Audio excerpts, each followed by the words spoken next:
Hello my dear மக்களே, எல்லாரும் ஹாப்பியாக ஹெல்த்தியாக இருப்பீங்கன்னு நம்புகிறேன். இன்னைக்கான லைனை கேட்போமா? வாங்க.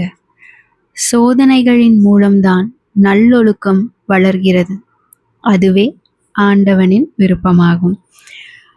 அதாவது வாழ்க்கையில் நிறைய சூழ்நிலைகள் வரும். அந்த ஒவ்வொரு சூழ்நிலையும் நமக்கு ஒரு விஷயத்தை கற்றுக் கொடுக்கும்.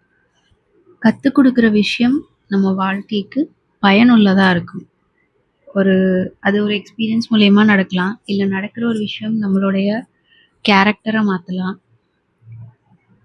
விச் மீன்ஸ் நம்மளை ஒரு பர்ஃபெக்டாக அந்த ஒரு டிசிப்ளின், ஒரு ஸ்ட்ரக்சர்க்குள்ளே நம்மளை கொண்டு வரும். எப்படி வேணால் இருக்கலாம்டா அப்படின்னு நினச்சிட்டு நம்ம வாழ்ந்துட்டு இருந்தோம்னா நம்ம லைஃப் அது நமக்கு ரொம்ப அழகாக சொல்லி கொடுத்துரும். சொல்கிற பேச்சை கேட்டுக்கிட்டோன்னா ஃபஸ்ட் டைம்லேயே தப்பிச்சிரும், இல்லைன்னா அதோட பாஷையில் அது சொல்லிக் கொடுக்கும்.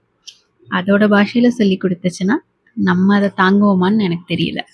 ஸோ பேரண்ட்ஸ் எப்படி நமக்கு ஒரு தடவை சொல்லும் போதே கேட்டுக்கிட்டோம்னா தப்பிச்சோமோ, அந்த மாதிரி இயற்கை சொல்லி கொடுக்கும் போதும் சொன்னோன்னே கப்சிப்புன்னு கேட்டுக்கலாம். சிந்தித்து செயல்படுவோம்.